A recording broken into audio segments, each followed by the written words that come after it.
અને હવે આપણે દર્શન કરાવીશું શક્તિના એવા સ્વરૂપના જે પૂજાય છે માં મોગલ તરીકે. કલ્યાણકારી માં મોગલનું આ ધામ આવેલું છે અમદાવાદના ભાયલા ગામે, જ્યાં સદા ભજન કીર્તનના તાલે ભક્તો માના ચરણોમાં વંદન કરે છે અને માં મોગલ પણ પોતાના ભક્તોની સદા સુરક્ષા કરે છે. તો આવો જાણીએ માં મોગલના આ સ્થાનકનો મહિમા. સનાતન ધર્મમાં થતી શક્તિની આરાધના થકી તમામ માઈ ભક્તો દુન્વય દુઃખોમાંથી મુક્તિ મેળવે છે.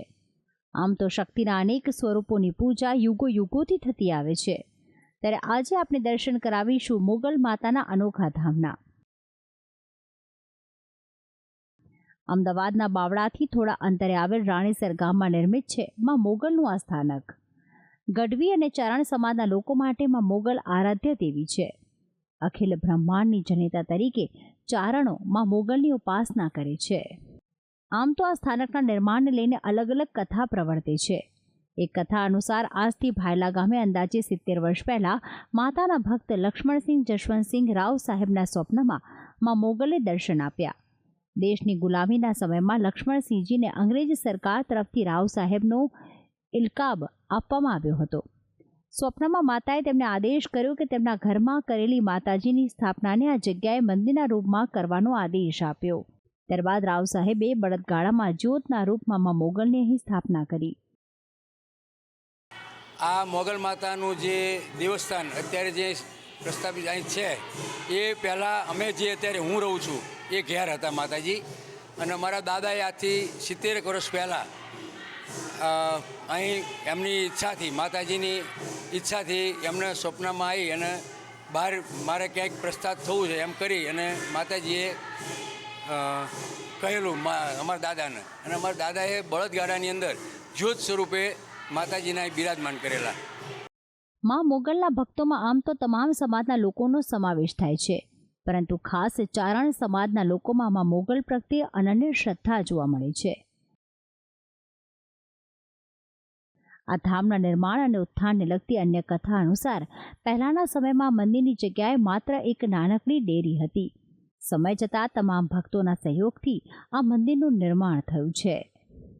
અહીંયા જે આપણે ઊભા છીએ એ ભગવતી મોગલમાનું સાનિધ્ય, અને મોગલ એટલે હાલની તારીખમાં 18 વરણની અંદર પૂજાતી આદ્ય દેવી, આદ્ય શક્તિ, અને ચારણોની તો ખાસ કરી અને અમારું ગુપ્ત દેરું કહેવાતું, અમારું સાધનાનું દેરું, અખિલ બ્રહ્માંડની જનેતા તરીકે અમે ચારણો જેને વંદના કરીએ છીએ કે અતલ તું, વિતલ તું, નિતલ તું, સુતલ તું, ગભસ થઈ માનમ મહાતલ પતલ તું, તુહી સાત પાતાલ તુહી સુનામી નમો મોગલમ્મા નમામી નમામી, તુહી દુગ્ધરા દેગડા માત દેણી, તુહી કાળના કાળની માત કહેણી, ગમે તમ જાયાન કેમે ગુલામી નમો મોગલમ્મા નમામી નમામી.